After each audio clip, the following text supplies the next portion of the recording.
Good evening. I'd like to go ahead and get started this evening. First of all, thank you very much for your time, for being here. This is an event that we've advertised now for, I believe, about a month and a half, and I'm really excited about the opportunity for Liberty Schools and Liberty Community to hear from Mr. Ed Moses. Before I introduce Ed, I'd like to just say a few things.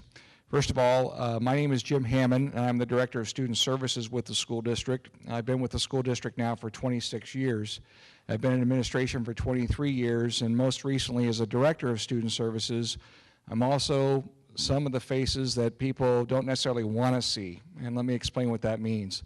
I'm the hearing officer for the school district. That means if we have students that get in trouble, have disciplinary issues that go beyond 10 days, I'm the guy they have to come see. Our reason for being here this evening was to talk about what we can do on the proactive side, the preventative side.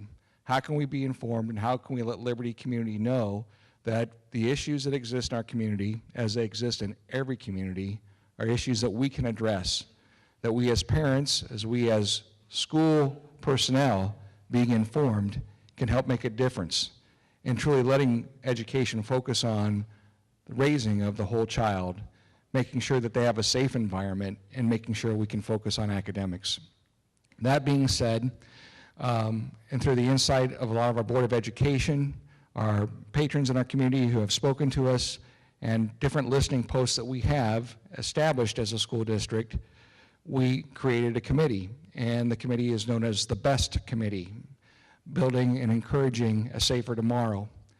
We fleshed out two issues right away, and those two issues, number one, are family issues. We have evolving and changing families all the time, and that includes everything from using the internet to bullying to the different things we can do as parents to hopefully guide our students and our kids in the right direction, as well as having students guide themselves in the right direction. The other issue, though, and the one issue that we're going to talk primarily about tonight, is drugs and alcohol that our students either are exposed to, participate in, or know about in different ways in our community and within our schools. Again, it's not my job here to tell you, and nor are you going to hear, here are the steps you need to take verbatim as a parent if you deal with these in your household or as you see them in Liberty Community. My job, though, is to hopefully give you more information so you can be informed, so you know directions in which you can go, and so that you can help others get the word out that as a school district, as a community, we take this very seriously, and we'd like to move forward in a positive direction. Before you leave this evening, just a couple things. There are brochures that you'll notice on the side of the stage here. I'd ask that you would take the time to look through those, pick up a couple of them if you'd like to. A lot of good resource information that's local, right here in Liberty, Kansas City, where if you want to help, become involved. If you need assistance with outside professionals, we have some information. Also, just know that the BEST Committee is ongoing. This is not just a one-time event to create some awareness. It's more than awareness. We want to continue to address issues. We want to equip our schools and our parents with ways they can help address the issues that we experience or that we see in our community. That being said, I want to give some thank yous, first of all, to the BEST Committee for helping put together this evening's presentation. Also would like to thank Becky Gossett, and Becky is the co-leader and the executive director of special services in our school district, and she is here to also help guide us in this process. I want to thank Dallas Ackerman. He is our director of communications and marketing. Aaron Money with our fine arts department to help set up so we can have the facility. Three facts that I want to share with you before I introduce Ed Moses. In the last month, 9 students in the North Kansas City area, north of the river, and I'm going to swing that down just a little bit to also include Independence, 9 students have been taken from schools out on stretchers.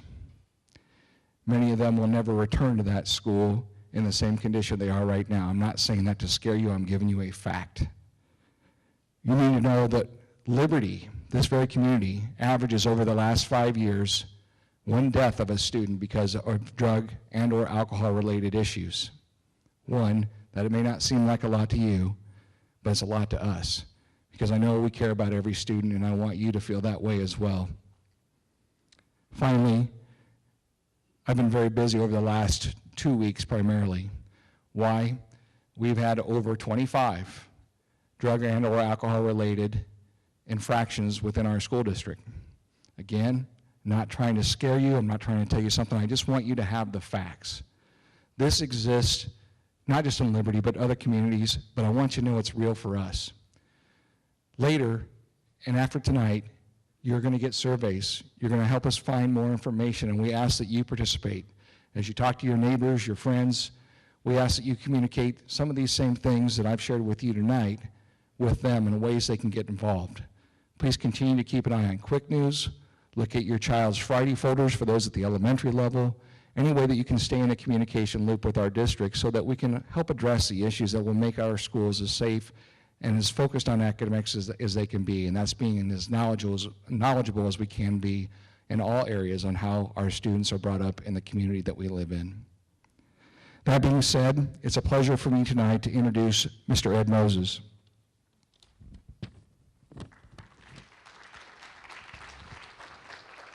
Ed has been in law enforcement for 41 and a half years. He's been an adjunct and guest instructor at several colleges and universities. His tenure and his expertise in dealing with the issues you're going to hear about tonight are exactly that, ways that people can come informed so that together we can help address the issue. He was on Nancy Reagan's Speakers Bureau back in the day, and it's evolved, and he'll tell you about how it's continuing to evolve. One of the things that you're going to hear primarily tonight is the drugs of yesteryear are not the same drugs that your kids and our community is dealing with today. I can go on, but he's got a really important message, and I'm so excited that he's here. So if you'd help me bring to the stage Mr. Ed Moses.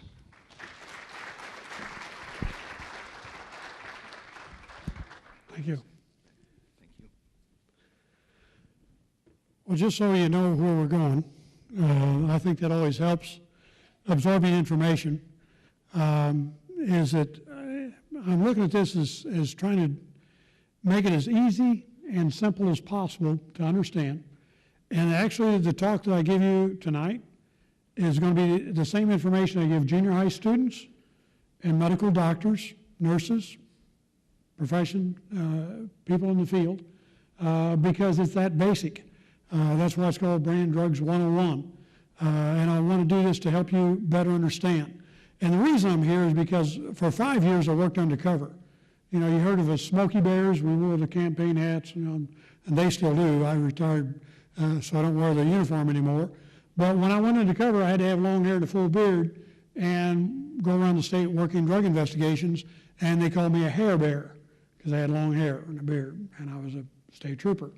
The neat thing about that is when I went all around the state, I got to see it from the drug user's perspective. I went to the parties. I knew where the party places were, whether that was a parent's house or the bridge, the Blue Hole, the quarry, the rock, the parking lot, whatever it was, Burger Biggie Boulevard, wherever they went to do their things is where I was.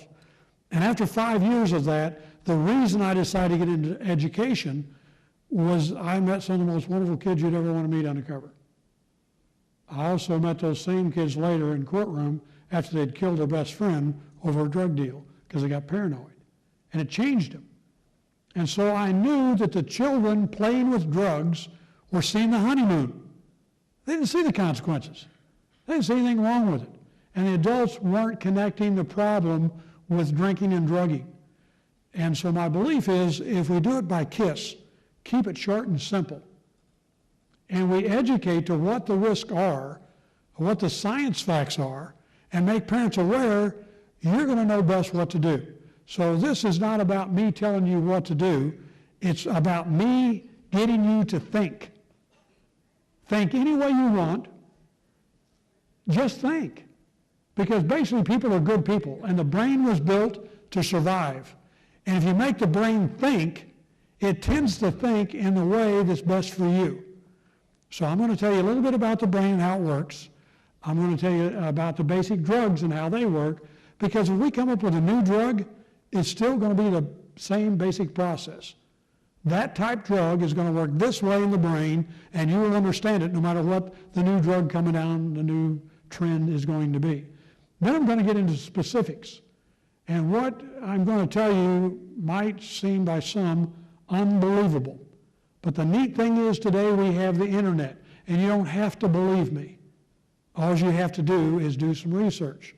Now, don't go to dopersdo.com, we'll tell you everything website, because I don't think you're going to get real good science and facts there.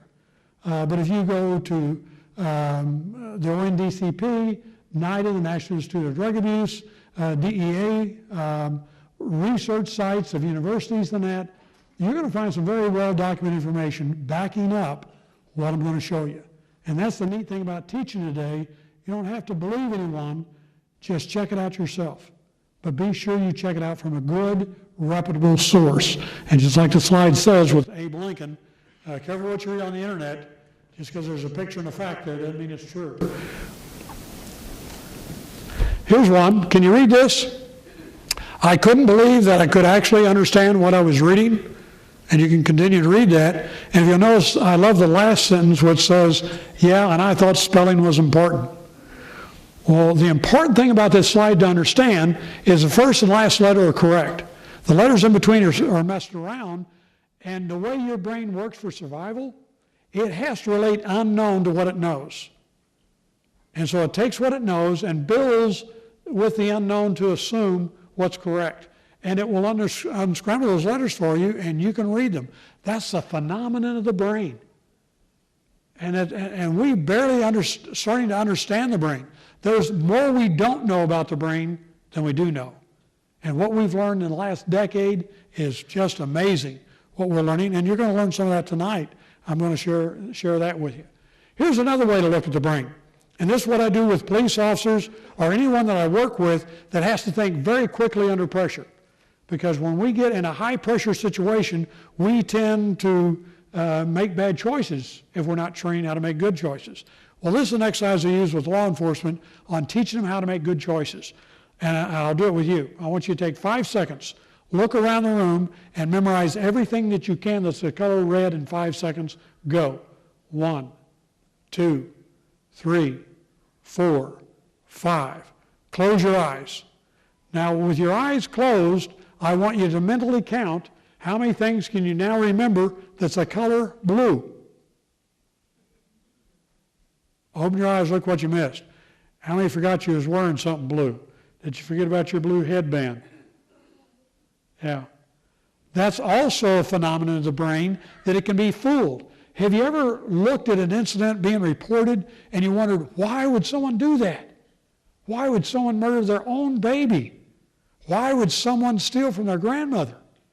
Why would people do this when they can see they're running their lives, they're going down the tubes and they continue to do it? Because the brain can be fooled. When you use a drug long enough, it becomes part of the reward system, and the brain works on pain and pleasure. And when you do something right, it gives you pleasure chemicals to reinforce survival. Well, when that chemical becomes part of your survival system, your brain will kill yourself getting its survival drug, because most of the brain is pattern recognition. And you'll understand that as we go deeper into it. Main point to understand, it's all about the brain. That's the target of doing drugs. If drugs don't work in the brain, you don't do them. So it's very important to understand how the brain works and what the drugs do to interact with that brain and what happens in the brain. Because if you change your brain, you've changed your world. You've changed your world. Your values, your judgment, your problem solving, everything about your life. And I don't know how many people I've worked with, they said, you know, I never thought I'd do anything like this. Well, your old brain wouldn't. But your new brain will, because you changed it with a chemical. This, I know you can't read, but it's there so I don't miss this point. And thousands of drug users I've seen in my lifetime at concerts and jails and treatment centers, the one thing they all have in common before they crashed and burned was, I can handle it. Every alcoholic, every drug user said, I can handle it. Well, the question is, who's the very smartest person in the whole wide world about drugs? Nobody's smarter than a pharmacist. Pharmacist gets more training about drugs and pharmacology and how it works in their body, more than a pharmacist. Well, who's smarter than a pharmacist? A doctor that teaches at the university. that writes papers on addiction, compulsive behavior, and they get them published, and other experts in the field say, yeah, that's really good, important information. That's these two doctors right here. This man and woman that lived together, wrote those papers, taught those students. They are the brightest of the bright. And they started smoking pot. And they thought pot was a good, pleasurable drug that they could handle. After all, it's a giggle weed, not a big deal. Beginning to change their brain like all drugs of abuse do. Then it convinced them they could do a grow operation in their house. You know what grow operations in a home does? It produces black mold, allergens, and ruins your house. If it's a significant grow, it'll ruin a home that cannot be rehabilitated. You tear it down and rebuild it. That's the only way you'll have a healthy home. They did that. Then they got the idea that they should order Boop, which is a synthetic narcotic over the internet that the investigators believe came from the Philippines. And when it came in, they injected it in their veins and got high on it. And she died.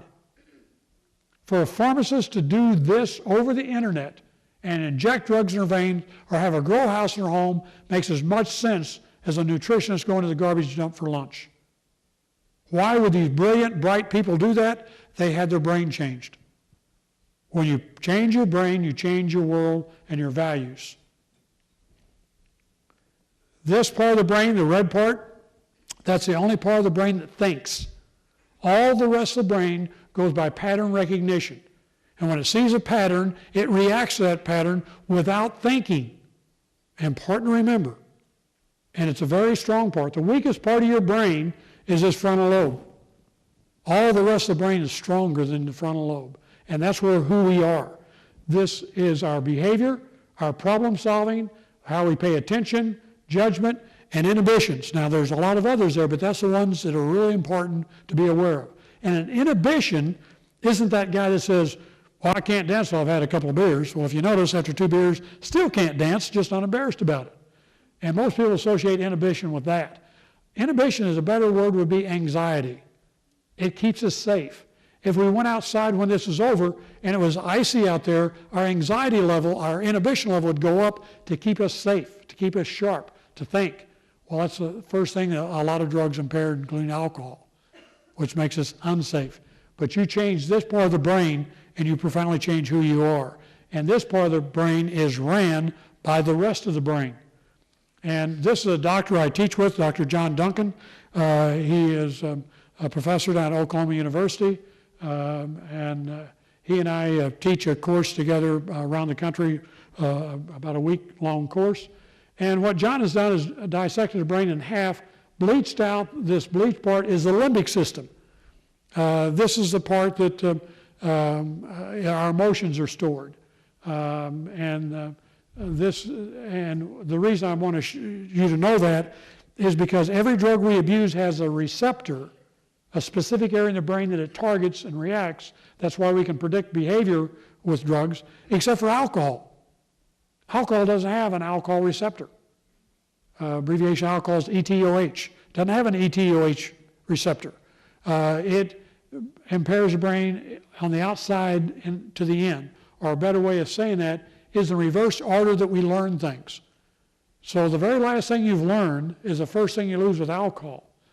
This is why when we stop an intoxicated person on the highway and we say, you graduated from school, I got a college degree. Well, then you know your alphabet. Would you say them for me? If they're really intoxicated, you know what they'll do? They sing them to us. So, well, you have a lovely voice, but can you say them, please? Because we want them to see how they say them. But they'll sing them because that's where they are mentally. That's where you learned your ABCs in grade school. And if we shine the light in there and they've wet their pants because they can't control their bladder, what age did you learn to control your bladder? That's how intoxicated they are. So the unusual thing about alcohol is it's very predictable. It will take away from you in the reverse order you learn things. And the first one to go is judgment, inhibition, problem solving. Very important, especially for adolescents. Here's how the brain cells work on the rest of the drugs. It builds a chemical, and when called for or tells it to send it, it goes out like a key that looks for the right receptor like a lock and fits in there and works. Doesn't go to any receptor, it goes to the receptor for that chemical.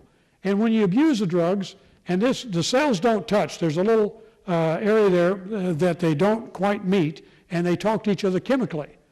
And when you put in like methamphetamine, which is a dopamine type drug, a pleasure reward drug, and you put it in there, that other brain cell likes it.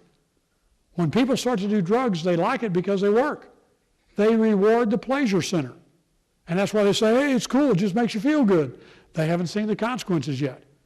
And when that brain cell feels that, it says, I like it, I want more of it. So the first thing that happens is the other brain cell says, okay, I will close off this uptake so the chemicals stay out there longer and you can use them longer. And that works for a little while. It's kind of a chemical change. But then that doesn't work well enough. So the brain cell says, I want more of this stuff and calls for more. The other cell says, I can't give you more. So, okay, I'll kill the receptors I don't need that are no longer important. They once were important, but now they're not important. And I'll build more satellite receivers to get that chemical, and that structural change, that's brain damage. On brain damage, it's permanent. How many of you have a concussion and you're aware of it? I've got 3 good-sized concussions, and if I go into a scan today, they'll see those concussions. That's permanent. But it gets better with rehab and healing and that. Same with drugs. Anyone abusing drugs, if they quit, they'll get better, but only to the degree of damage. They'll never be what they could have been, would have been, should have been. Damage is permanent. It'll never be as good as it could have been, would have been, should have been. So when they damage the brain, depending on how much damage is how much recovery. And you'll see varying degrees as we go through this. This is the different brain receptors. You notice alcohol is a free radical. Doesn't have a receptor. The other receptors are opiates, nicotine, amphetamine, those kind. They have specific receptors. Notice that one drawn on there? That's because just a few years ago when Dr. Duncan got this slide to use in our class, Dr. Stahl hadn't entered a cannabinoid receptor because we didn't know we had one. They talk about marijuana being used 6,000 years ago. Well, whoop-de-doo. We didn't even know we had a receptor in the brain until early 90s.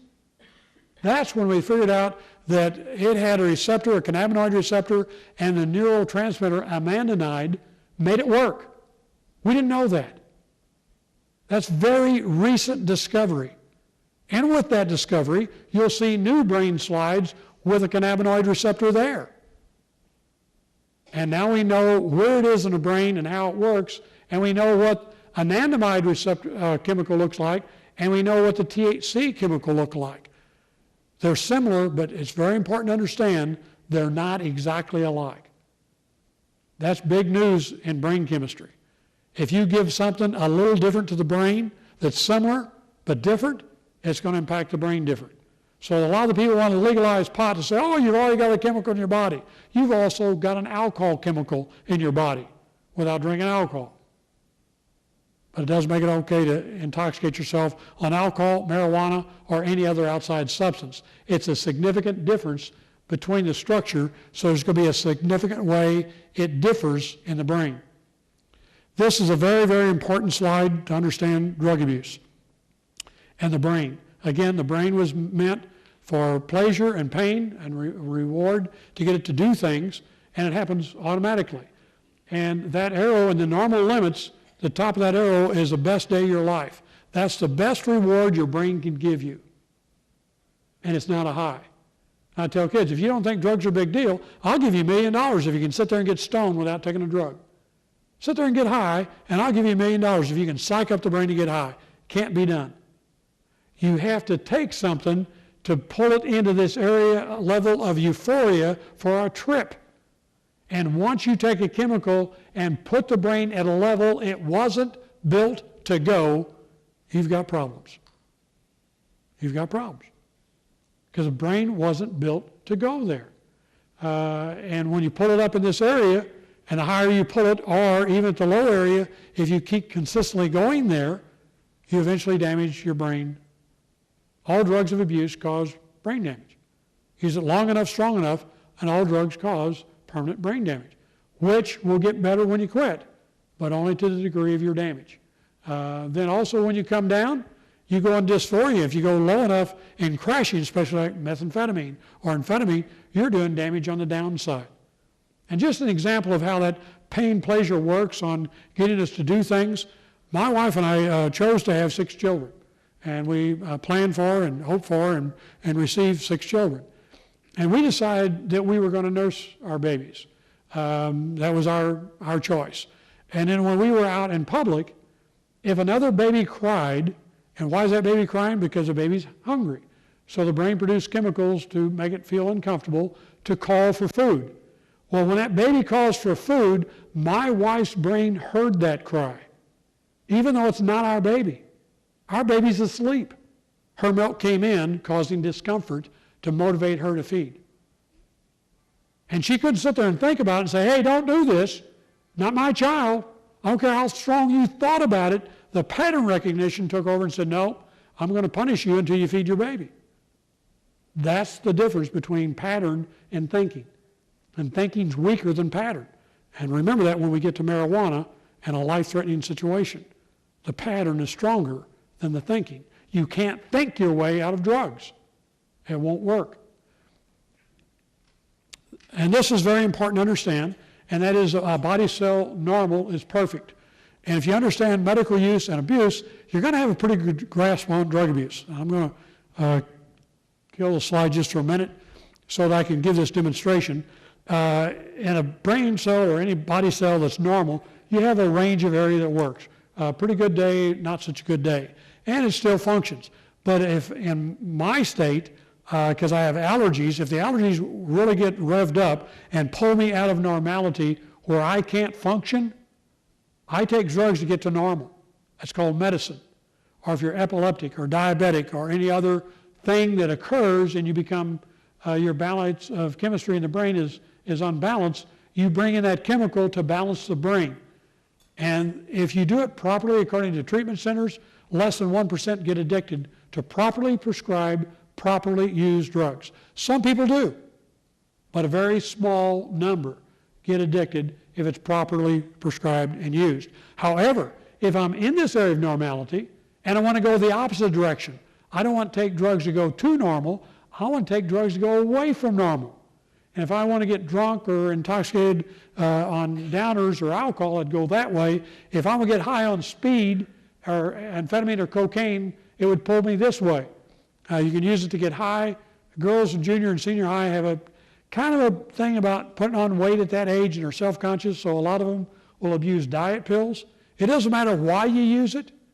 If you do it for abuse, more than normal, out of the norm for the brain, it goes this way. When it wears off, it doesn't stop at normal. It goes basically the opposite area of what it was doing for you. So if I'm up there getting high and speeding or having a little bitty appetite, over here on the downside, I'm going to crash and burn, be terrible, miserable, and have a big, huge appetite. If I'm over here getting relaxed and cool and mellow on a depressant drug, if I'm dependent upon that drug and it wears off, I'm going to be anxious, uptight, awkward, and out of place here. This is the sad thing about drug abuse. And when I'm in treatment centers, I'll ask the young people in there, what did you get out of your drug? What did it do for you? Well, it was fun. Tell me how it was fun. And when you get the details, and I put on the board, I put a dash. And behind that dash is the opposite of what they were chasing. And the sad faces when that really hits reality is kind of sad. The fact that what they wanted out of that is friends and fun and no problems did exactly the opposite to them. There's no one in the drug community you can trust. You will never meet an honest drug dealer. I did to feel fine and have fun. You'll never meet a happy drug abuser once addicted. The only time they're happy is when they're on their drug. Not on it, they're not happy. Those are two guarantees I can make you. And your problems? Well, when you face them immediately, they're cut in half. When you escape them and put them off, they only grow bigger, and your coping skills go down. I can go in any treatment center in the state of Missouri and walk in and talk to an administrator and say, all this adult population in here, without looking at the records, can you tell me what age they started abusing drugs regularly? And I say, oh yeah. I said, well, how do you do that? Because whatever age you start abusing drugs regularly is where you stop your coping skills. And so we've got 40-year-old people out there on the highway that our officers have to deal with that handle problems like a 16-year-old kid, because that's when they started abusing drugs regularly.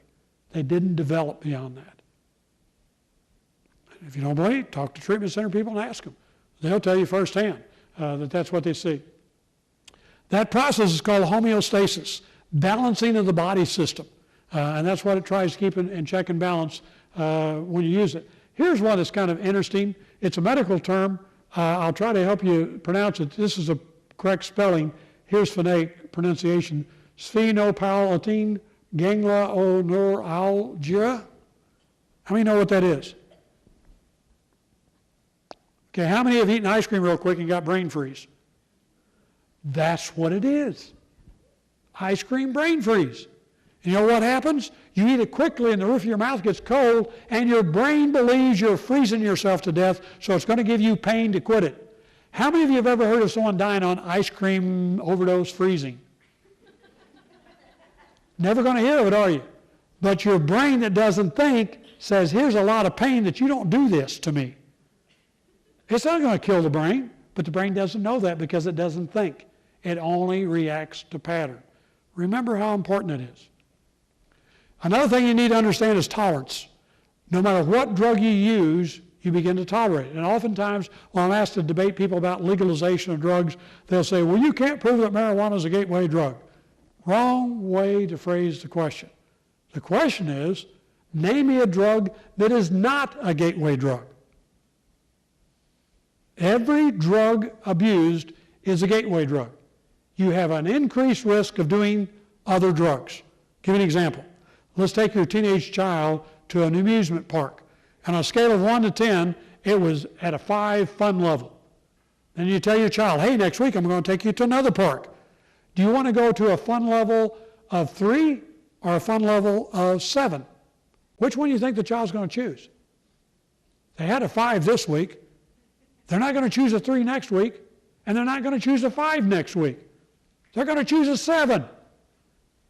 And if this marijuana gets you high, what about Kush, chronic, dabbing, butane hash oil, earwax, moon rock?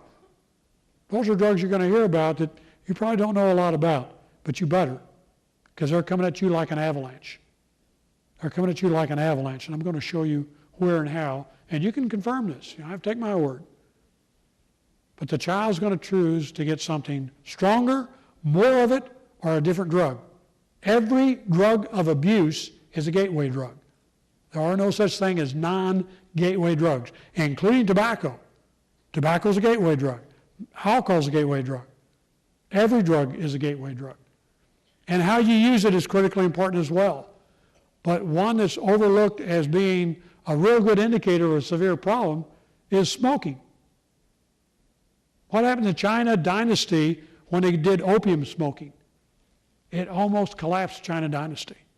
What happened to the cocaine market when we got crack cocaine smokable? Changed it dynamically. What is the number one killer in the world? What's the number one killer in your community? Tobacco. It kills more people than alcohol and all the drugs put together. Nothing comes close to tobacco, smokable. And what's marijuana? It's worse than tobacco and alcohol, and it's smokable. Here's the 3 basic drug categories. So that's a little bit brain 101. Now we're going to do drugs 101. There's 3 basic categories. Now there's some special subcategories, but they all fall in either depressants, stimulants, or hallucinogens. So we're going to look at that. And, the old brain on, use your brain on drugs. Well, I use that as an egg theme here. So I just used eggs for all 3 categories. This your brain in the refrigerator, cooling, chilling, mellow, laid back. Do y'all know what a drunk is? Then you know your downer category. A drunk's a drunk's a drunk. Doesn't matter if it's barbiturates or tranquilizers or any other depressant drug. Basically, it's going to be like a drunk. Your inhalants, your heroin. Heroin's kind of like an alert drunk. It's a little exception to the other downer. But your depressant drugs are like being drunk. Poor judgment. That's what a drunk is. And what we tell our officers, always think 3D. If you see a drunk, they could be a drunk, they could be a depressant drug abuser, or they could be a diabetic in trouble. And you see, like Dr. Hammond was saying when he first got up here, and it's absolutely true, and people don't see that, in policing, we are not out there to see how many people we can catch. That's not your primary job of policing. It's how many people you can prevent from doing something. We don't want to catch you. We want you not to do it. But unfortunately, we have to catch people and show them that if you do it, we're going to catch you and there's going to be a consequence. But we'd rather not catch you. We don't want you to do it. And some of these people that we evaluate as a drug recognition expert, we find out they don't have a drug problem, they have a health problem, mental illness or a mental injury, because it mimics it. And that's how we are so good at predicting what drug someone's abusing. A drug recognition expert, we have about a 93% accuracy rate on telling you what drug you're on in 7 categories. And the reason we can do that is because drugs mimic mental illness and mental injury. You might know it as tripping. You might know it as having a good time. But guess what? Your symptoms are going to be precisely of that of an injured or a diseased brain. That's how we catch them. Because tripping, drunk, high on a drug mimics injury and illness. The next category is stimulants. There's your brain on drugs, the frying pan, and you see the 3 emotions there. They want it for euphoria. I won the lottery. But they can also be extremely angry, more angry than you can ever imagine anyone ever being, beyond your level of anger. Beyond your level of anger, possible. Or paranoid and fearful, and paranoid people can be very violent, very destructive. They've committed some heinous crimes being super paranoid. When we first started working undercover in the early 70s in the state of Missouri in the Highway Patrol, you know, that was peace, love, and flowers in your hair, going to San Francisco, and that kind of stuff. And within 2 years, every marijuana dealer in the state was carrying a gun when they were doing drug deals, because pot smokers get paranoid, just like other drugs. They think you're picking on them, you're hassling them. The authorities, whether it be parent, police, schools, or whoever, they have a disdain for, because they're paranoid of that kind of authority. And you might say, well, why do you have nicotine, caffeine, and those kind of things on, you know, in the same category as methamphetamine and amphetamine? They're not exactly the same, but the point is, and the pharmacist will tell you, as important as how weird and strong a drug is, how much did someone take it? Dosage. You know, if you drink enough drinking water and you imbalance your body, you'll die. We had a patient in Nevada, Missouri die on an overdose of water, not drowning. Imbalance in the body system. We had a couple of ladies on the West Coast that was doing this bladder buster contest for a radio station contest on how much water they could drink without visiting the bathroom, and they died of water poisoning. So the most benign substance, if you take a lot of it, can hurt you. On the other hand, if you take a very bad poison but dilute it so much and so weak, you can take that poison, it won't hurt you. So bear in mind, there's a lot of factors to consider when you look at the impact on a person. Not just how strong and weird it was, but how much of it did they use? How strong? How frequent? Because damage accumulates. A little here, a little there, a little here, and pretty soon you got more and more damage. So there's a lot of things to look at besides sometimes what we take into consideration. And when we look at a meth user, we tend to look at the complexion. You see the faces and that. But what I want you to get used to, look at these eyes. They're vibrant, they're energetic, there's a personality there. Look at here. Who lived in that brain moved out. And other people moved in and they're never going away. Those sores and scabs and complexion, they'll look better if you quit. Really pretty quick. But the eyes won't. And if you go on the internet and you look at the faces of meth, and this is very popular when the people look at this gal, spunky, got an attitude, got energy, got thoughts, got a personality, and you get down here and look at this one. Boom, she moved out. That's what's important, the brain damage, not the sores on the skin or the scabs or the rotten teeth. What's important is the brain impact. And you go right down those eyes and you look. And when I go in high schools, when I'm waiting to go in and talk to the kids, I go out where the old alumni pictures are hung. And I start with the eyes and just go right across all those pictures. And I find me my heavy drug users. And I find what years was the heaviest drug using class. By the eyes. Not the long hair, not the mustache, not the beard, the eyes. Very telling of lost personalities. Now this is a healthy brain over here, and the brain's looking at you at about a 45-degree angle. And that's a healthy brain. The other one's a methamphetamine that's been damaged by a lot of meth. And you see those holes there aren't really there. That's an energy measurement. The brain would look whole if you took it out of the skull. It would look just like any other brain. However, if you're doing an energy scan, there's no activity there. What's in that part of the brain? You, your personality, your judgment, your problem solving. If you're going to tell that brain to get a job and take care of their children and quit using meth, you think it's going to work? No, they need rehab. And so that brain needs to start filling in. If they quit the drug on methamphetamine, it's going to take a year or two before it can produce its own pleasure chemicals, and these holes start to fill back in. They will reconstruct a little bit, but they're not going to be the same as that other healthy brain. It's going to look different for two reasons. Some brain cells died and didn't come back. Some brain cells were kind of like in a coma and asleep and not working, obviously, and when they come back, they just weren't quite as good as they once were. So that's why you'll never be as good as you could have been, would have been, should have been. But all abusers will get better when they quit. The degree depends on a lot of things. And when they're crashing and burning like this, they're not sleeping. They're in such dysphoria, they're doing brain damage. John had a case where the guy laid on his arm for 3 days, didn't move. When he woke up, had to amputate the arm. Now, if you fall asleep on your arm, you're going to wake up in the night, it's going to tingle, and you're going to move it, and get the blood flowing because the brain told you that. Now that the brain is so far in dysphoria, it doesn't listen or pay attention. You're going to lay on it until the arm dies. This is psychedelics. Now, you're 2/3 there. You got 2/3 of the drug categories known, and we're only 30 minutes into the talk, so you're doing really good. Here's psychedelics, colorful on the outside, but on the inside, scrambled eggs. And the reason I say that is because of the way the drug works. And the one way that it works is on the senses. Our world is determined by our sight, taste, touch, smell, hearing. You know, that's our world. That's how we perceive it. If you distort that, you've distorted your entire world. Kind of like the Mad Hatter in Alice in Wonderland.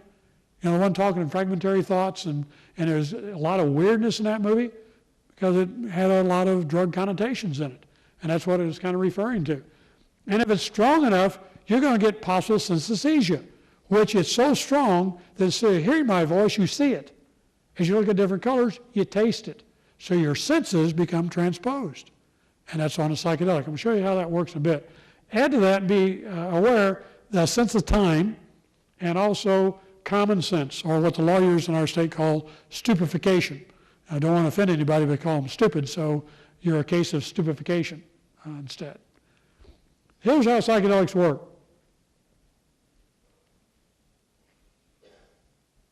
And what that chart just showed you is that if I'm walking along a path and my brain sees sticks on the ground that look like a snake, I don't even have time to think about it, and I'm airborne and jumping back. My heart rate's up, my blood pressure's up for that fight or flight survival mechanism.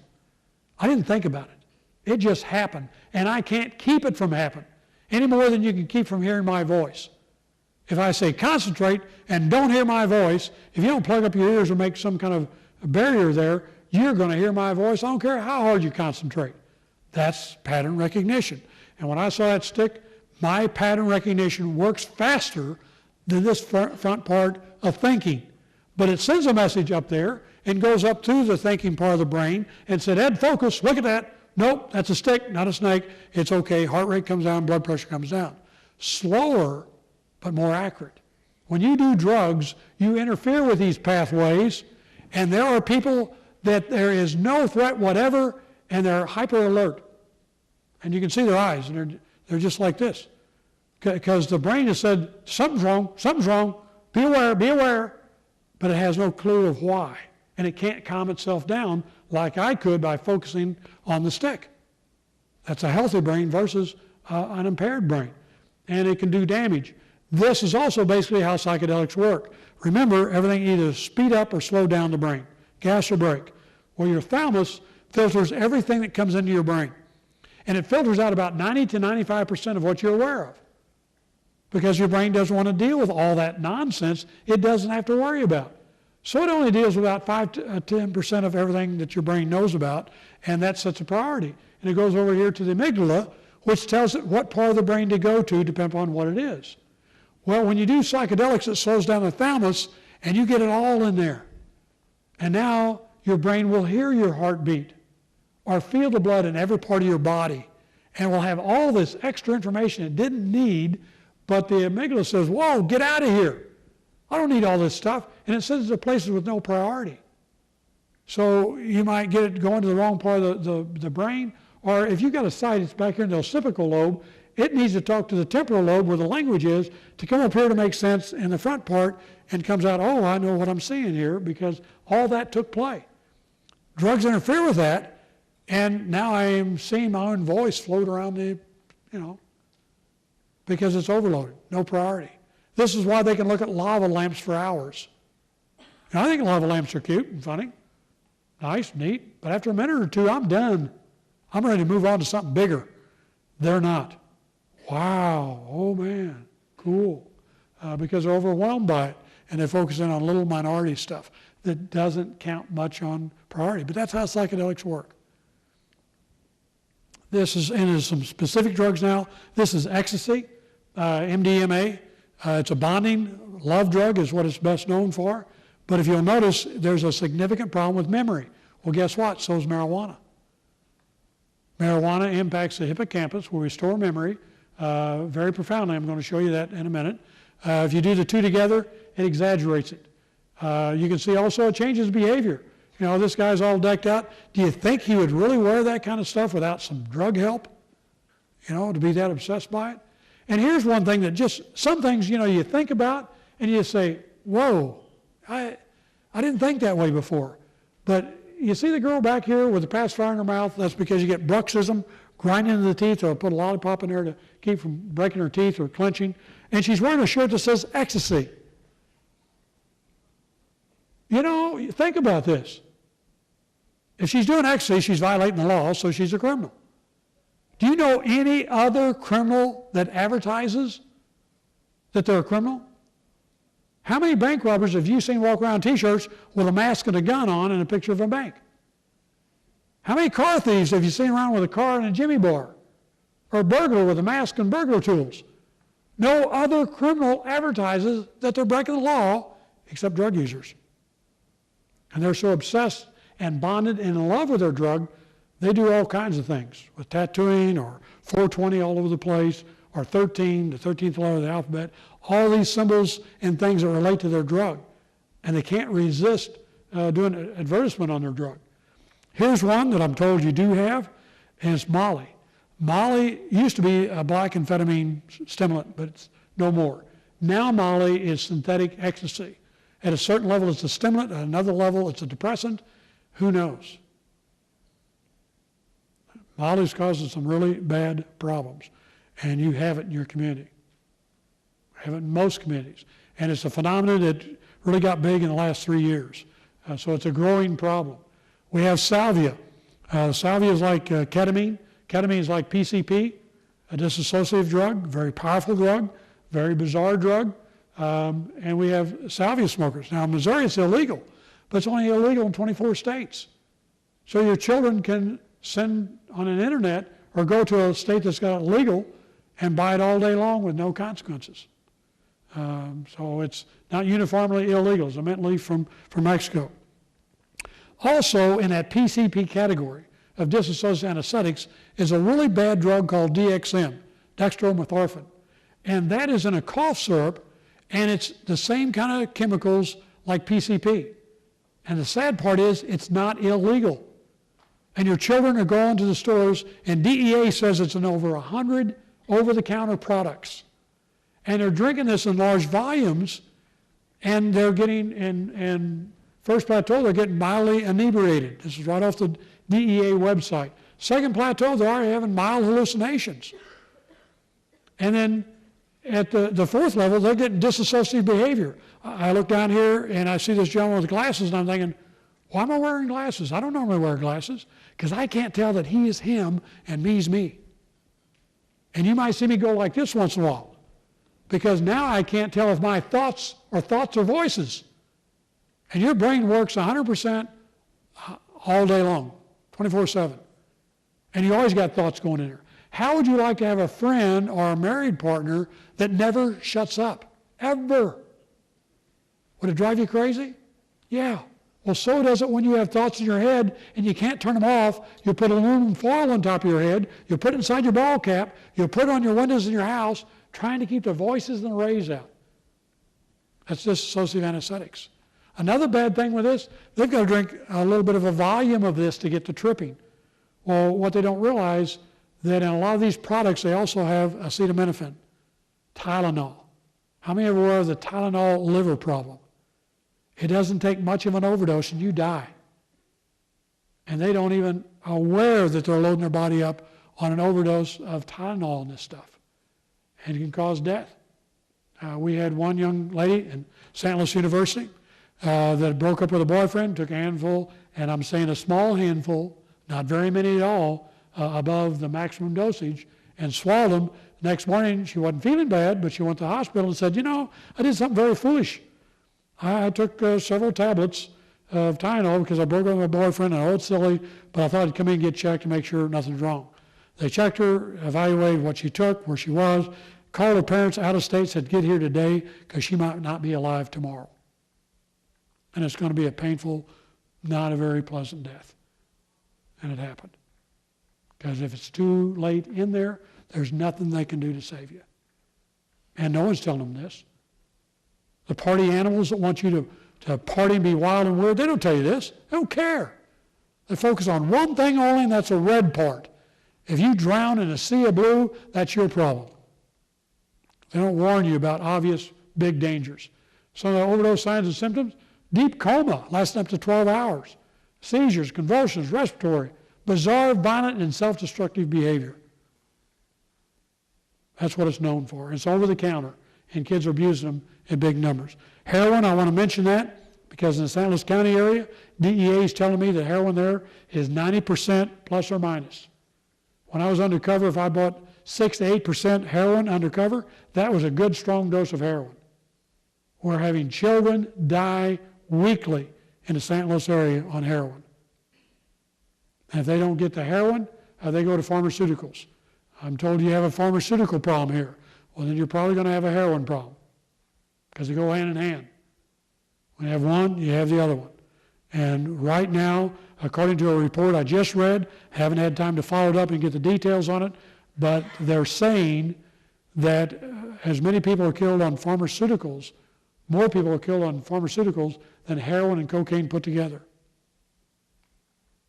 If that's true, and I believe that it is, we're in serious trouble. Also on this heroin product is a codeine cough syrup, different from the DXM. This is codeine. Codeine is a narcotic like opium or heroin-type drugs, and it's called purple drink or syruping, bow and lean, and this is a big trend with people getting Skittles or Jolly Ranchers and mixing up their own concoction of this, and this is a big problem as well, as a codeine cough syrup. The drug that if someone say you'd have to do every drug on the street but one, inhalants would be the one I'd say no to. It's that dangerous. It's called a sudden sniffing death. If you inhale it once too often and once too deeply, it gets you. And no hope for you. And yet we don't talk much about it because it doesn't seem all that dangerous. Sniffing glue and paint and the dust off of to clean a keyboard. It's not a big deal. Yeah, it is. In England, they documented 40% of their deaths on inhalant was a first-time use, no prior use, 40%. That's a big overdose rate. And you can get it on your first time, your 10th time, your 100th time. But if you don't, it damages the brain like any other drug I've seen. If you start abusing at 16, at 17, your mentality's back at 12 or 13. John had a case that was so bad, the guy could only walk like this. And his buddies would huff, and they'd hang his rag on the fence so he could fall against it and huff it until he fell down, because he didn't have the coordination to hold his own rag. That's inhalants. It is a horrible, dangerous, devastating drug, and we do very little education on it. Very little education on it. That brings us to the drug of focus, what some call the most dangerous drug of the future, and it's going from Woodstock weed to rocket fuel. And I'm going to walk you through the process so that you understand that. What is marijuana? Well, marijuana is a crude chemical coming from the plant. It's not a marijuana plant. It's a cannabis plant and the hemp family. And I'm going to help you understand the difference between hemp and cannabis, which they say is a cousin and unrelated. They're lying. Absolute, bold-faced lie. And I'm going to show you why it's a lie with science, not an opinion, with science. But the big one that we research is delta-9 THC. But how many of you know about CBD? Well, see, that's also an important cannabinoid to understand in marijuana, and few people do. So we're going to look at the role that CBD plays. There's 8 psychoactive cannabinoids. Why is cannabinoids important? Because they're not found in any of the plants so far. I say so far because we haven't researched every plant on planet Earth. There's plants out there we don't know what's in them.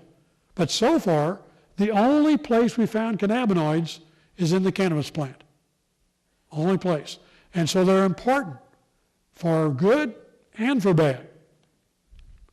Here's what they're after. The oily resin on a marijuana, on a cannabis plant, is what they're wanting, the high concentrate of THC. And they go through great lengths to collect it. And they've gone through some very exotic ones that are very profound. But understand, the one that most people know about is cannabis sativa. But how many in here know the difference between indica and ruderalis cannabis? There's other varieties, and they're different. In fact, if you had one cannabis sativa plant, and you picked a pound on one side and a pound on the other side, they're not exactly the same. And an hour later, they won't be the same as what they were, because it's an unstable, changing drug. Now, how would you like to go to a pharmacy and say, oh, on this side of the aisle is aspirin, but the same aspirin on the other side of the aisle is a little bit different? Well, which one would you get? Same is true about this weed medicine. Which one would you get? Which one does better? No doctor in the world can tell you that. I say, okay, if it changes all the time, it's different then as now or tomorrow. So when is the best time to take it? No one knows. No one will ever be able to give you that answer. Not in crude, organic pot. You can only say that if it's synthetically stabilized, like all other medicines. Nicknames. Know the 420, because that's a big buzz. April the 20th is the International Pot Smoking Day. And if you want to know if your radio stations are catering to your pot smoking kids, listen to it at 420 every day. And if they play some song about I get high with a little help of my friends, or something with the Doobie Brothers, here's a clue. They weren't brothers and their name wasn't Doobie. If they're playing those at 420 every day, they're encouraging your children to toke up. That's what they're doing. Here is Dr. Susan Del Toro naming the areas that she's researching, and the most important one's the brain. And I would say, in my opinion, the second most important is the reproductive. And those are also the 2 bigger concentrations of fats in the body.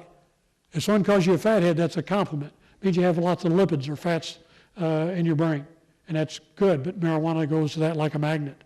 The second biggest area in your body is the reproductive system. And both those are very devastating to current and future life.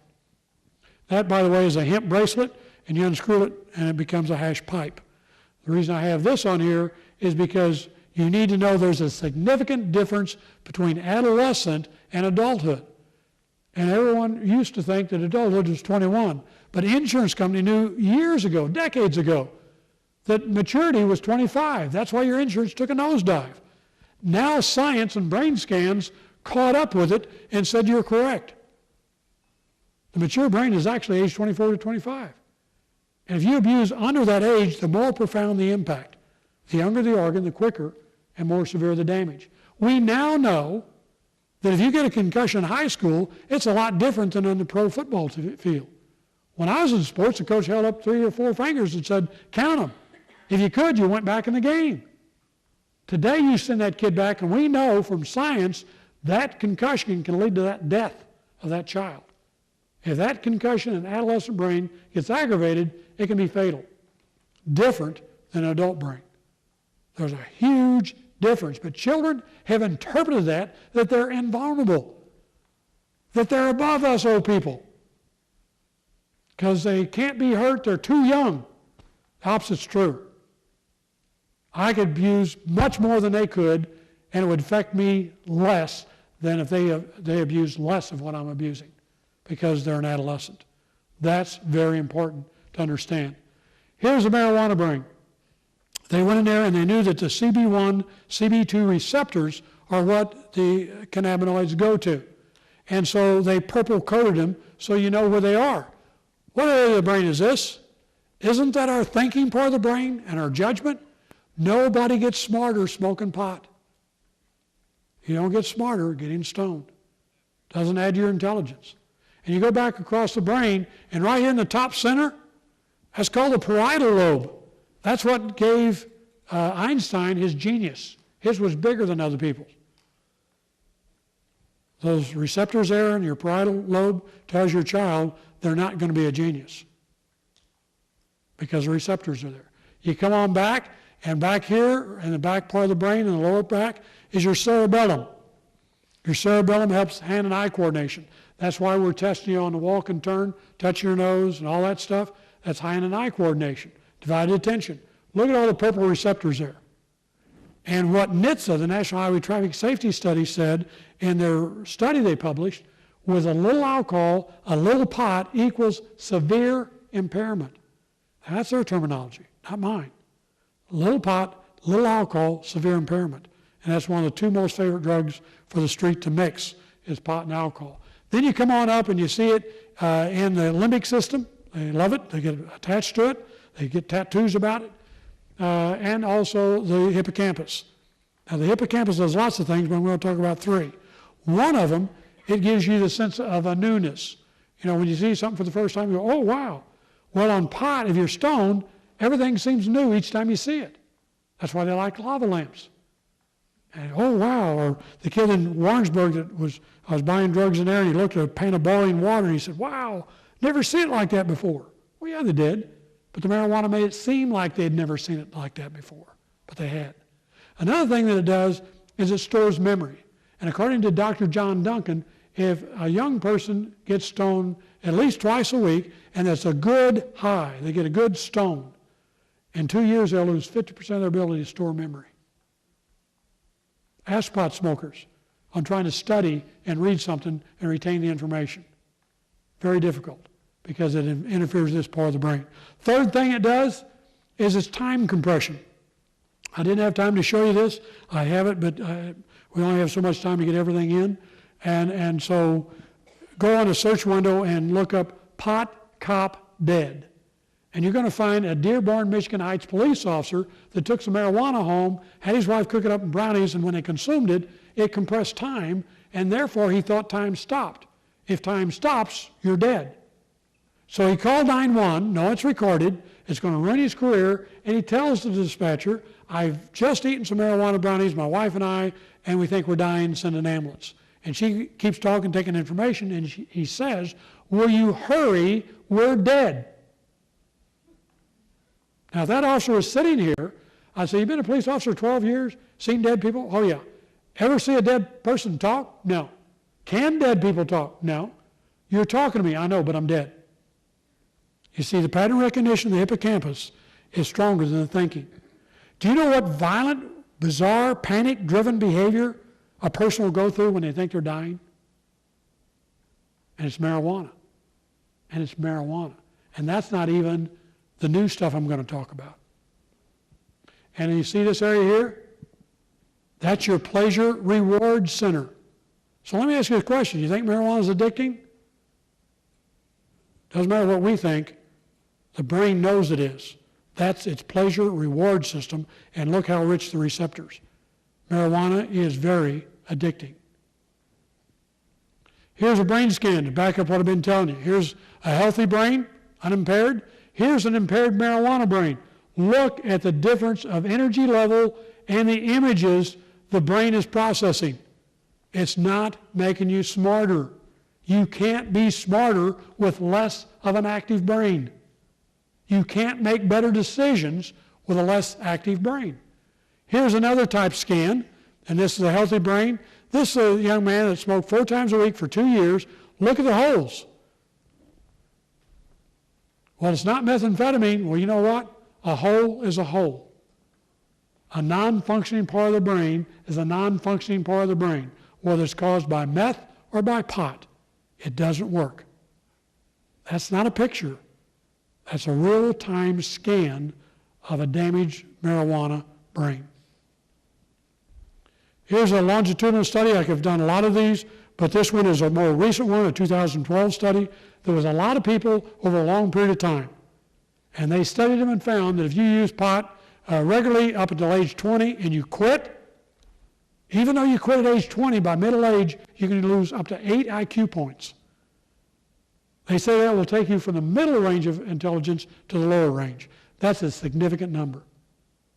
Pot doesn't make you smarter. It damages the brain. And that's the old stuff.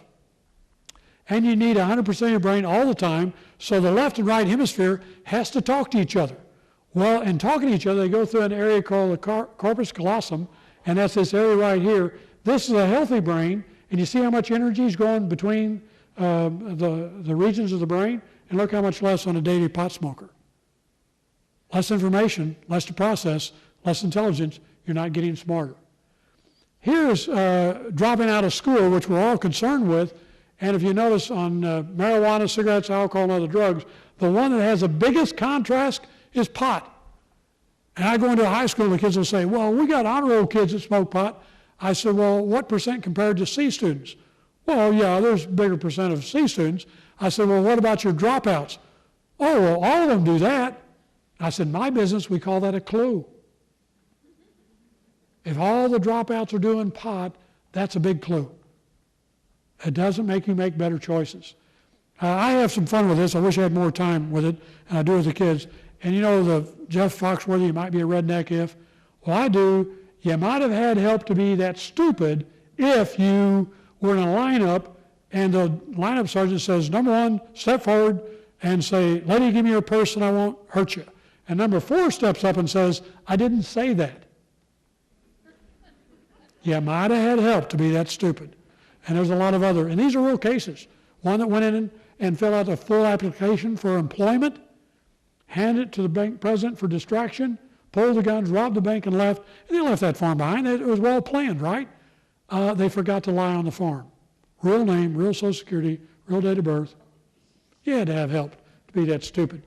This mama had help to be so stupid that her and her 2 boyfriends smoking a joint, and on the video, she passed it to her 2-year-old child, and the baby picks it up and goes and passes it on just like a pro. Hit it as strong and as good as any pro I've ever seen at a pot party. 2 years old. You think that's going to hurt that child's brain? And I've got one on a Down syndrome boy, 10 years old. And the mom's letting the baby get stoned. It's a Down syndrome baby, 10 years old, with a mind of much younger. Here's genes and enzymes that break down chemicals and do things in the body, and this is just a quick example to show you the difference between those who are at high risk and don't know it. If you are one variation, like the Val, you have a significant high risk of developing schizophrenic behavior on marijuana, mental illness on marijuana. And we have a lot of numbers going up. You don't know where you are.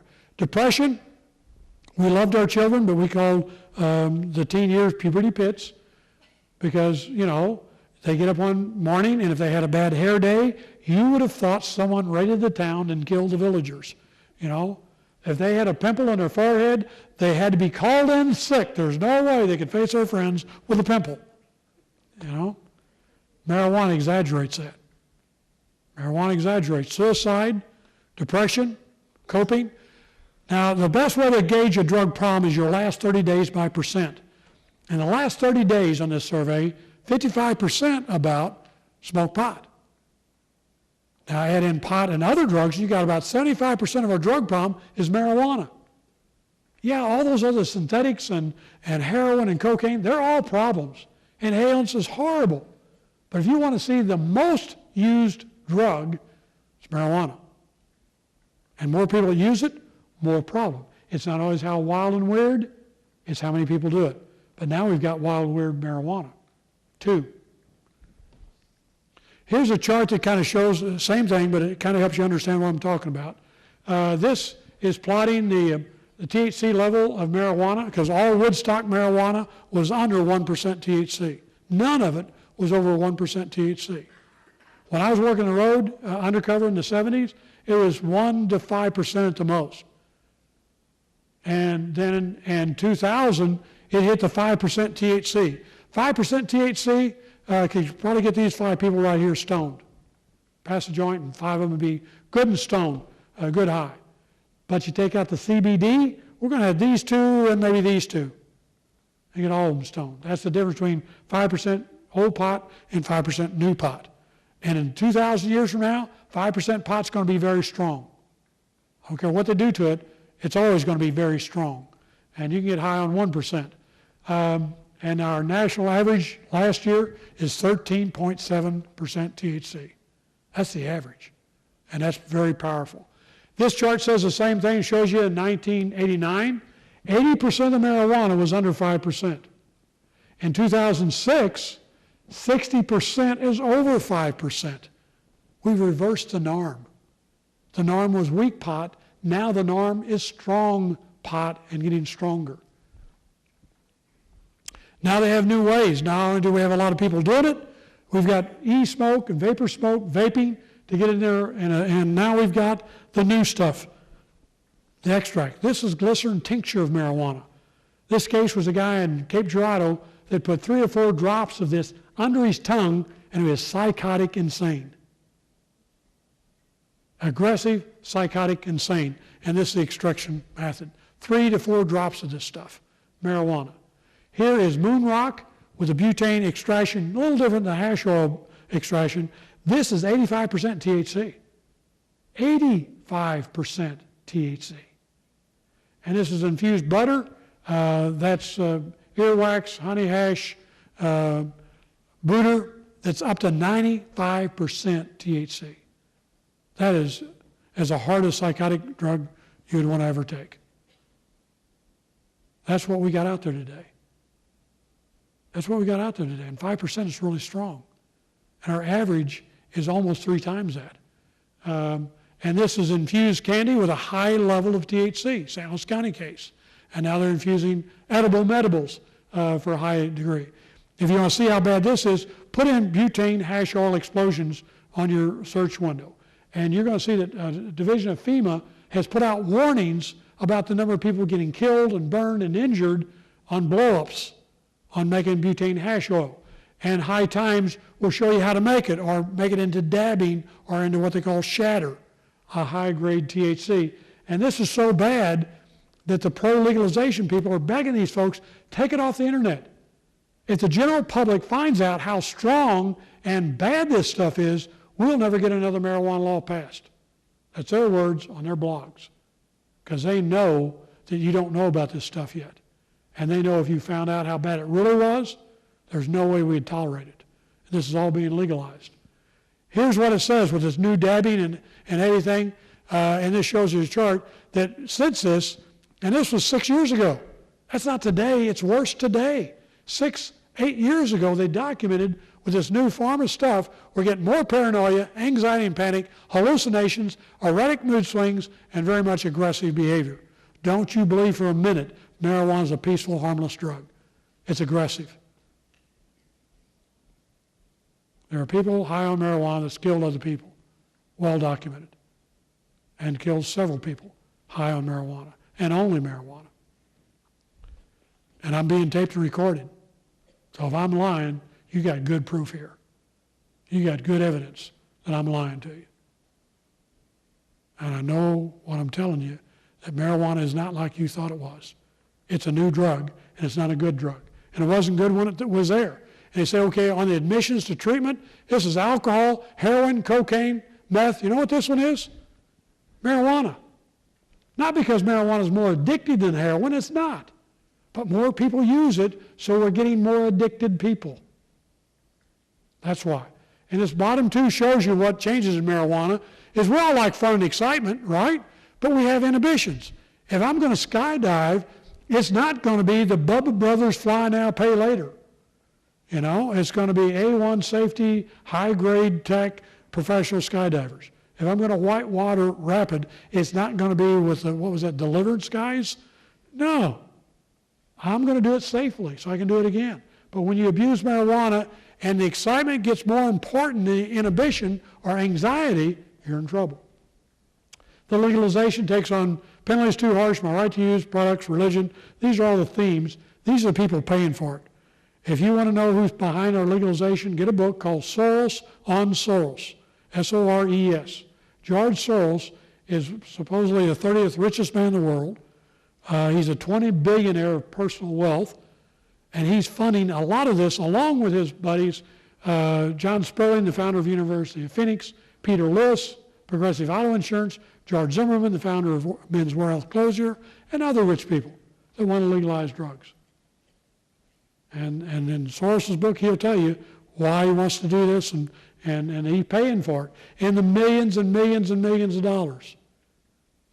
If you want to debate it, DEA's got a good book to seek out the facts, speaking out against legalization and debate it.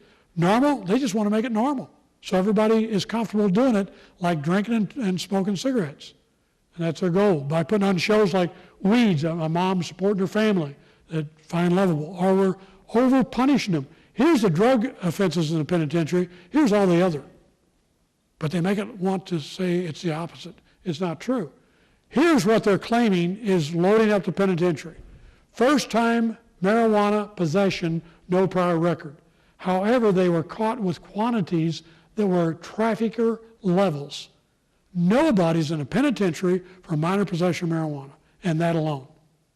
It's other things in combination. And that's the one they claim is clogging our jails and our penitentiaries. Nonsense. This is in Arizona. You get caught with 500 pounds of pot or less, they don't do anything to you, just seize your drug and let you go.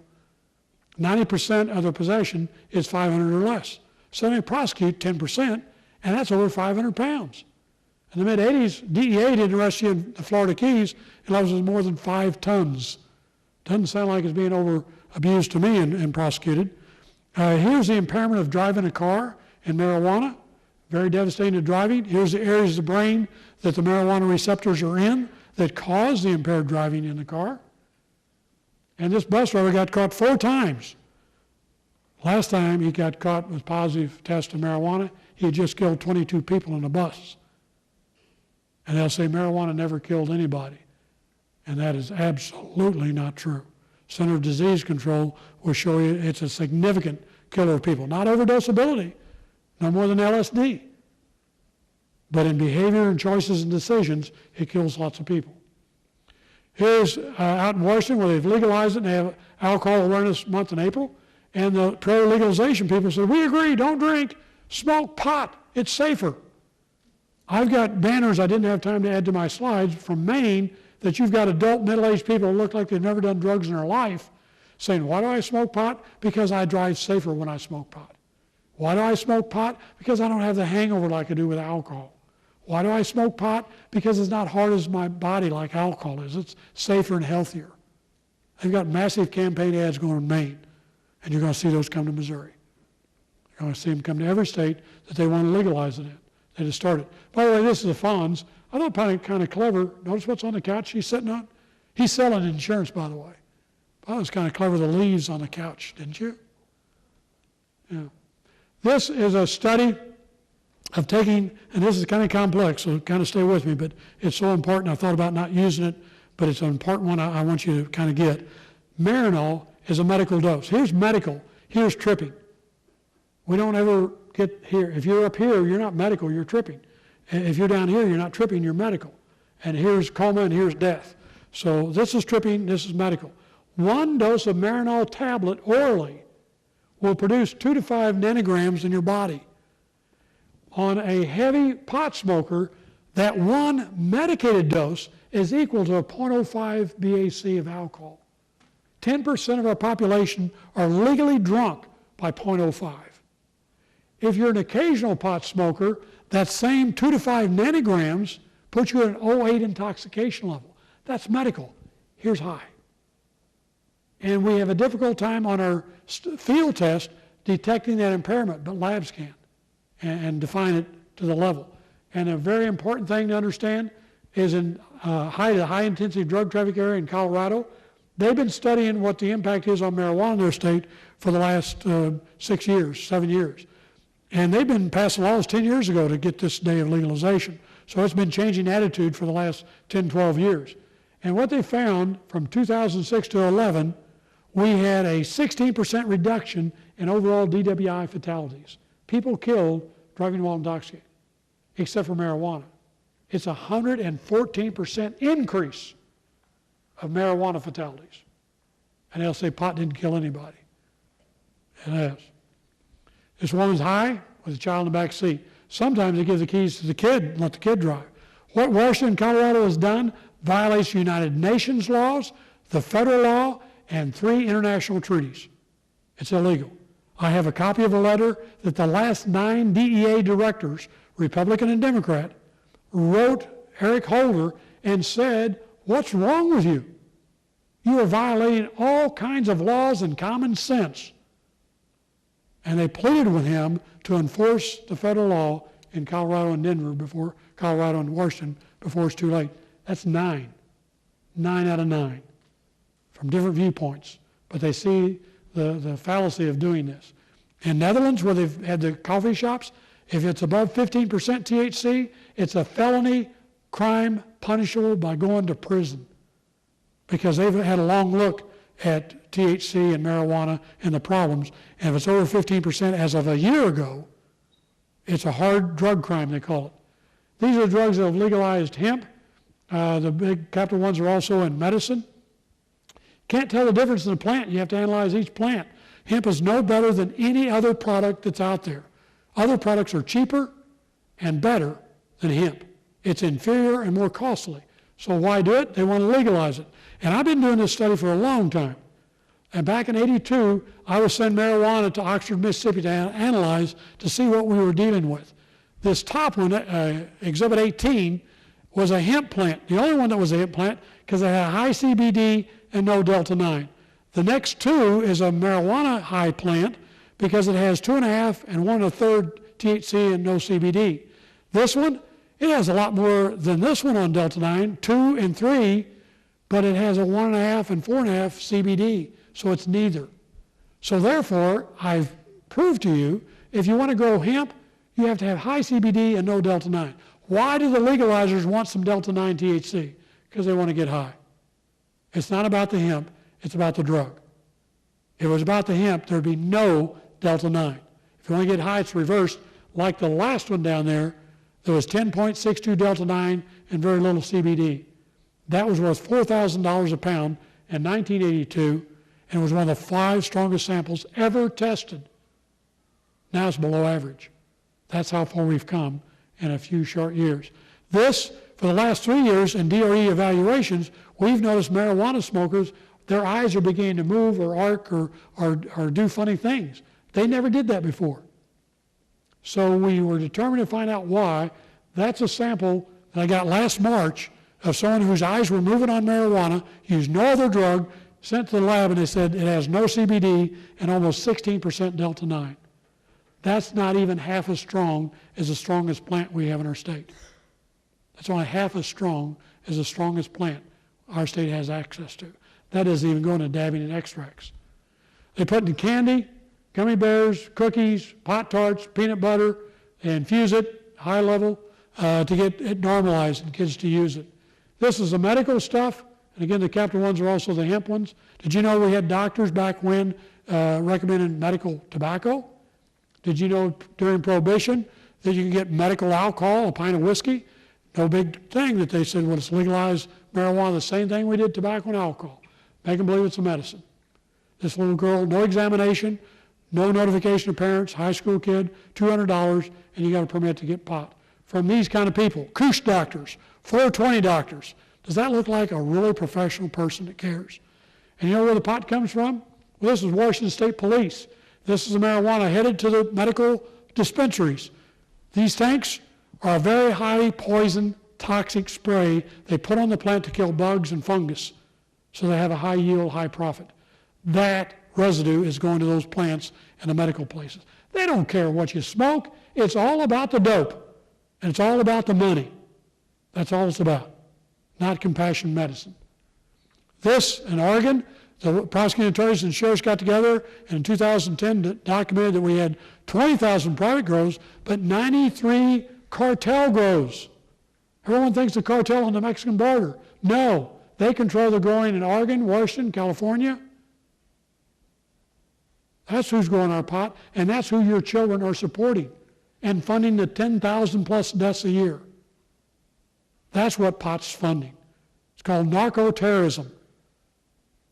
Just like the opium terrorism that flew 2 planes in our Twin Towers. That funded the Twin Towers. And your marijuana here is funding the Mexican cartel that's killing people in the thousands. Here's Boulder, Colorado on April the 20th, 2 years ago, all inhaled and exhaled at 420, going through, people grinning, police not enforcing, masked.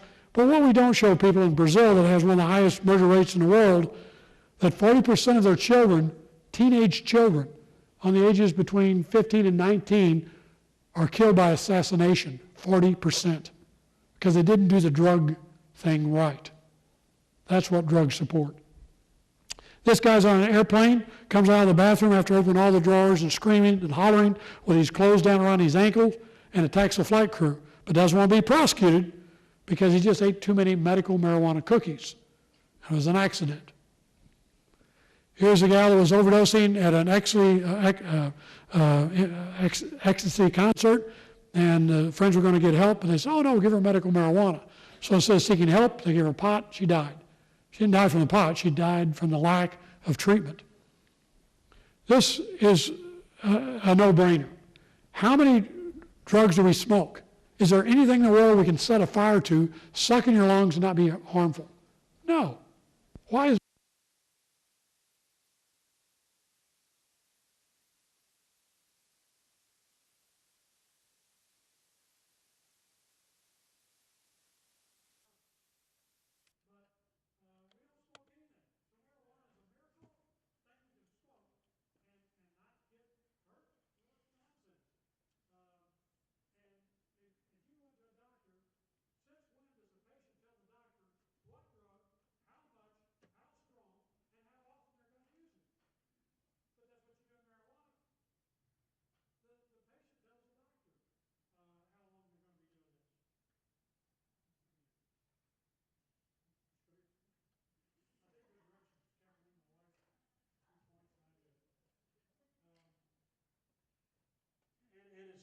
Oh, thank you.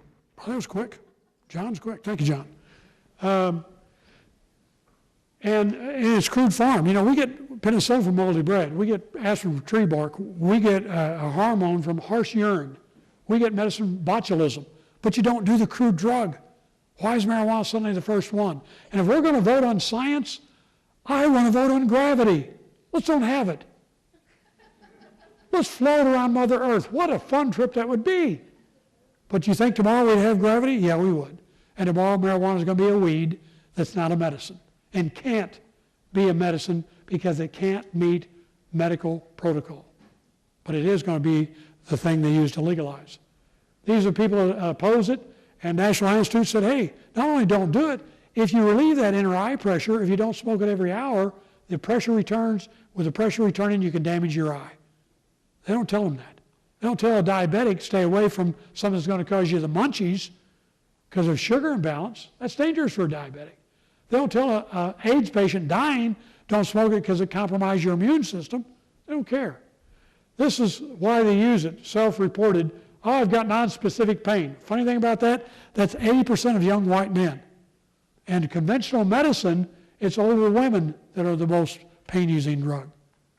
But suddenly, put pot on the market, and 80% of the pain people that need help are young, white, healthy men. Every state that's changed the laws have had increased usage among the young people. They use religion as a thing. Jesus wore hemp.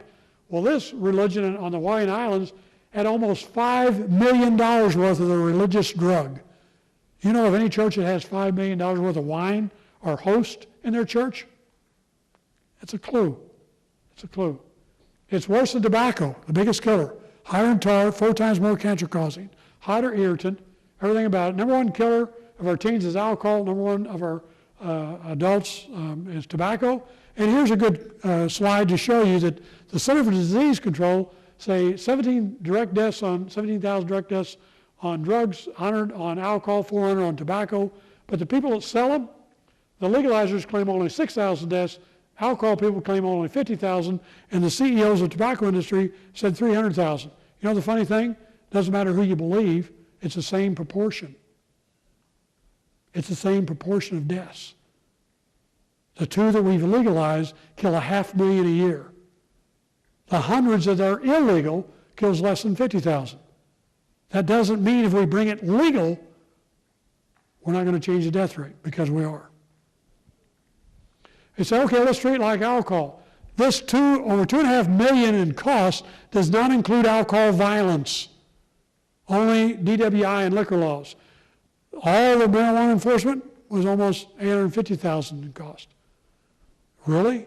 Do we want to treat marijuana like alcohol and make it that expensive to have in our society? Oh, let's tax it and get tax money. We do that with alcohol, $14 billion. It costs $185 billion. Tobacco, we tax it and get $25 billion. It costs $200 billion. You know who pays that extra billions of dollars? I have kids. Liggett says that. Reynolds says we must get our share of the youth market. Lorelei says it's the base of our business. Philip Morris says today's teenagers is tomorrow's customers. And they say on this slide, we're in a perfect position to market marijuana. We have the land, we have the knowledge, we have the infrastructure, and we also have the copyrighted names on marijuana brands. Discrimination. You know, in 1877, there was 10 opium dens in Deadwood, South Dakota. You can throw a rock across Deadwood town. It's only about 3 blocks long.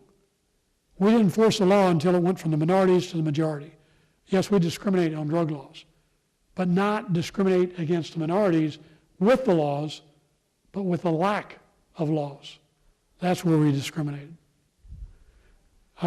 This is normal, so I want to hurry through so we can wrap up a little late. Here's paraphernalia that's illegal in our state, but we don't enforce it. I went to Ireland, and lo and behold, I called a friend of mine that lives in Ireland and said, why aren't you guys shutting down these paraphernalia stores? And she said, hey, we don't have a law. I sent her our Missouri law on it. In less than a year, every head shop in Ireland is shut down. They have no paraphernalia stores in Ireland today. And it was a multi-millionaire Scotsman that owned all these Nirvana shops. We have a great law, and we're not enforcing it. And kids think that makes drugs okay. These are the synthetics, wild and weird. Got to get a handle on it. But K2 Spice is nothing but stronger marijuana, stronger cannabinoids. And here's how they make it. See the name change on top and the chemical structure? That's how you make synthetics. The sad thing about our kids, they need to know, no one in the world knows what the next trip's going to do to you. No one in the world. Not a researcher, not a doctor, not the chemist that made it. No one knows what it's going to do. And it kills you, it paralyzes you, it makes you do very bizarre, weird things because they're targeting children. And I'm going to zip through these so we can quit. And I'll leave them behind. You can have them. This is a very telling slide. 3 years ago, for the first time ever, more kids are smoking pot than tobacco. That's not good. Why? We're educating on tobacco. Binge drinking in high school is going down. We're educating. But we're not educated on pot. Okay, these are alcohol, because I want to get to one. By the way, these energy drinks are equal to 4 to 6 beers or 8 to 12 cups of coffee in one beer or drink. Joe's, Four Loko, Sparks, 18% alcohol, cream, drinking hand lotion. This is a non-smoking, so this is the answer to the tobacco company on how to target kids and get them back into smoking because they're losing customers. Lozengers that dissolve, toothpicks that dissolve, suck on it, smoke it, e-smoke, colored, flavorful Phillips. Third-hand smoke is bad. I'm going to get you to one that I know the school wants me to get to. This is people that need treatment but don't know it, so we don't have enough treatment centers. We've got to knock it down with prevention. And now that I get here, I don't have the slide. If you look at where people do drugs, the last place, the least likely place, is the schools. Friend's house, party place, parking lot, somewhere else. The last place they use is schools. I had one superintendent said, our school's saturated. I said, in your community is even more saturated. I have never found a school with a higher drug problem than the community. So the problem is a community problem. What protects you? Faith-based. And this is never do it to a lot. And the red is a lot. Notice the more you do it, the more you protect your children. Faith-based family. Take part in community activities. Take ownership of their community. Make good grades. Parents talk about the dangers of drugs. Parents set clear rules, enforce those rules. And those are some good. Fake photo, because we focus on physical, not the brain. And I want to end on this slide, last slide. This is my grandson, Owen. And the reason I want to tell you this is a very important point, is because every morning Owen gets up and he looks at his dad, a good daddy, my son-in-law, Matt. And whatever Matt's wearing, Owen goes back to his room and tries to match exactly what his dad's got. I saw this in a presentation of DARE in Illinois, where an officer had a prosthetic leg because he had it taken off, and he got tired and he turned his body on it, but one foot was backwards and one was forward, and a child came up and leaned on the artificial leg, and Dallas couldn't feel the child because it's on the artificial leg, and the kid's trying to make his leg look just like the police officers. And I thought, isn't that true? And what you all don't know as students is you've got at least 5 children that look up to you and think you're the neatest thing ever just because you're older than them. If you party, they're going to party bigger than you, and more of them will die because of it. If you lead a straight life, they'll do a better job of that than you, because they want to do what you do and do it better. And parents, you are the strongest influence on your child's life. I don't care what people think about peer pressure and all that other stuff. Every good paper says nothing's stronger in a child's life than a parent. Show them. Don't tell them. Show them how to lead a good, positive, responsible life. I've given you the problem, and this high school girl sketched this famous drawing with a pencil and put the poem on here, said, the gloom of the world is but a shadow, behind it yet within our reach is joy. Take joy. I wish you had invited me here to talk about good stuff that's going on, and I could have filled the night with good stuff. But we had to hone in on the problem. And do I have time for any quick questions or comments? Okay, is there any comments, rebellions? I really like discussion. And you don't have to agree with me. That's okay. The only emotion I don't like is indifference or not caring. Other than that, I like the rest of them. So is there any questions, any clarifications, something you disagreed with, or something you want to talk about? Yes, sir. I'm just curious, where can somebody get a hold of this PowerPoint presentation, or is that going to be made available? Yes, it is. I steal most everything that I get from other people, so I think it's really not right of me to sell it. So I never sell what I create or put together, and I've left a copy behind on a CD. And if you get a copy of that slide presentation, underneath the slides in the note mode, you'll find more information explaining the slide or the source. And at the end of it, you'll find some places I went to get it, and you'll find its credible sites. But yes, you're welcome to it. My email, if you want to contact me, is mentor, M-E-N-T-O-R, 61 @gmail.com. And if you have questions, but let me put a caveat on it. If you're an underage minor, if you're a student, let your teacher or parent contact me. Unfortunately, in today's world, we have to be double cautious on everything we do, and I would rather not have direct contact with children. Well, I would. I love kids. I'd love to have direct contact. But in today's world, we need to be careful. We need to take checks and balances. So if you're a student and you want to contact me, find a teacher or parent and let them contact me, and I'll respond to them for you. But it's mentor, M-E-N-T-O-R, 61 @gmail.com. Any other questions? Yes? Can you address e-cigarettes and, is that marijuana being smoked in that regard as well, or? Well, So my question is, are e-cigarettes safe? What are they leading to? Kids kind of using those as tie-ins? you're talking about the e-cigarettes they use on nicotine, and they're using the e-cigarettes? And are those leading to other things that kids Yes. I've got research and slides that shows that if a child smokes tobacco, they're much more likely to use marijuana or drink alcohol.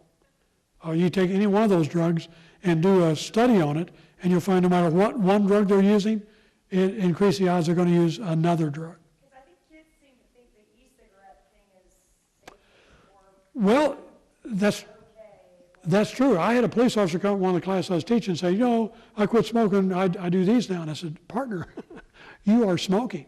And you're putting particulate matter in the air, and this is why the airlines would not accept them and that's what they want to do, is get them on airlines and in the offices where there's non-smoking.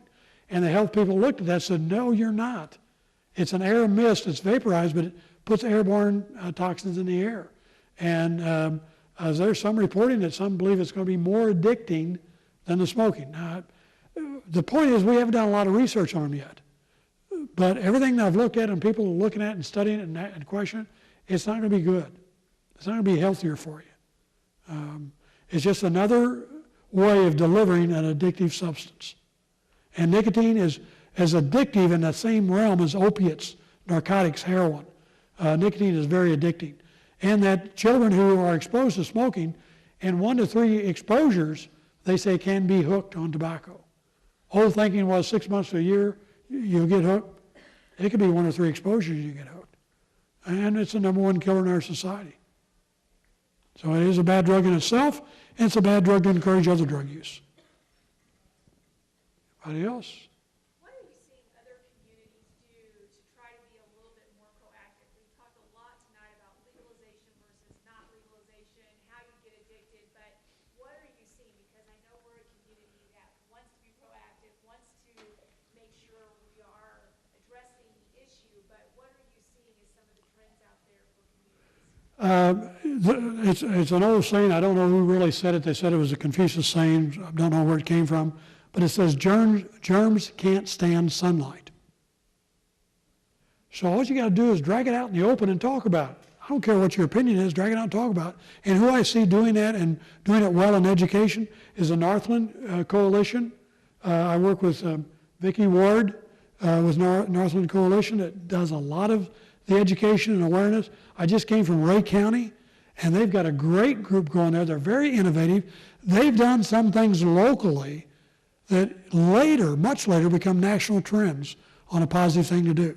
So I would say, and what Dr. Hammond has told me, what you're doing here and looking at things, that's what it takes. It takes a team. And we did DARE, and DARE's a good program. It's a good prevention program. And we had it researched. It said DARE's good, but more DARE's better. But what was best by a big leap was working with other people, whether it was Quest or STAR or Red Ribbon or Just Say No. When you work together in a group, and what Dr. Hammond described was just that wheel of support, that is your best foot forward. You're going to have the best impact working together with the same message coming from different places. Are you seeing, though, any trending as it relates to, because the real world out there, a lot of places, they drug test before you get hired. Are you seeing schools, specifically public, going towards any type of testing, either on the front end of school, random testing, those type of I had a slide on that, and that's one of my slid by. This is a case down in New Orleans, just to explain what I'm talking about in a quick nutshell. They had saturated student abuse of drugs in the school. So they brought in a drug testing program to test for drugs and told them in the fall, this spring, we're going to test you. So you can get ready. We're going to test you in the spring before you're released for summer vacation. They did and cut over 50 students. And then they told the students, nothing's going to happen this time because we knew you wouldn't believe us, or some of you wouldn't believe us, and you'd test the system. Now you know we can find it and prove it. Next fall, when you come back to school, we're going to test you. That one will count. They had either 2 or 3 students that got caught in the fall. And so the point of that is they put in testing not to catch students, but to tell them they could and give them time not to be caught. And then they used student drug testing randomly after that to show it would work, and they did that so the students would have a reason to say no. So a lot of people look at drug testing as catching kids.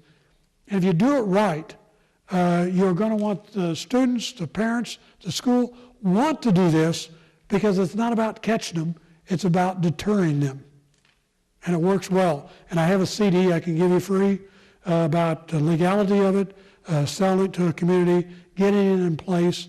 And again, the biggest thing is getting the young people not to be on drugs, and give them time to understand that you can get caught, and when we put it in place, we will use it. Anybody else? I want to compliment you because you might look around and say, boy, we're a big community, and look at the few that showed up. I have talked to bigger places that got fewer people, and we've had star celebrity come in, and it's very difficult to get communities to come out anymore. So you're a good-sized group, but what's most important, the people that come out is a quality group. And I'd rather speak to a handful of quality folks that are concerned than a whole big stadium and nobody is really concerned. So thank you for coming out. The fact that you are concerned and want to think about it, want to learn about it, is a big step forward. What do? Talk to Dr. Hammond, talk to those here locally, see about the Ray County Coalition, the Northland, see what other parents or communities are doing. Try to make it positive and fun. Try to make it enjoyable. Don't make it a backbreaker or killer or, boy, it's going to interfere with a bunch of stuff. Find a way to work it in where it's part of your life and your routine that you can enjoy and have fun, because our kids are worth it. We're losing way too many kids, way too many potential, and we don't have to. It's preventable. And the more we're aware, and that's, remember that Abe Lincoln, if he had 8 hours to cut down a tree, he'd spend 7 sharpening an axe. Well, that's telling you what you need to do. You need to spend 7/8 of your time learning and understanding the problem. And the better you know it, the easier it is to fix it. So your biggest first step is learning what you're dealing with. And the more you're comfortable of understanding what you're dealing with, the better you're going to deal with it. Because we know sometimes if we don't do that, we jump in there and do something and we make the problem worse. And we don't want to make it worse. We want to make it better. How do we do that? Education. Learn what the problem is, understand it, and then move in a positive direction. Thank you very much. Thanks for having me. Thank you, Ed. for coming out. Appreciate it. Just a real quick reminder, please make sure that you grab any brochures that you'd be interested in. There's one that's a yellow card that has a lot of really good information on it.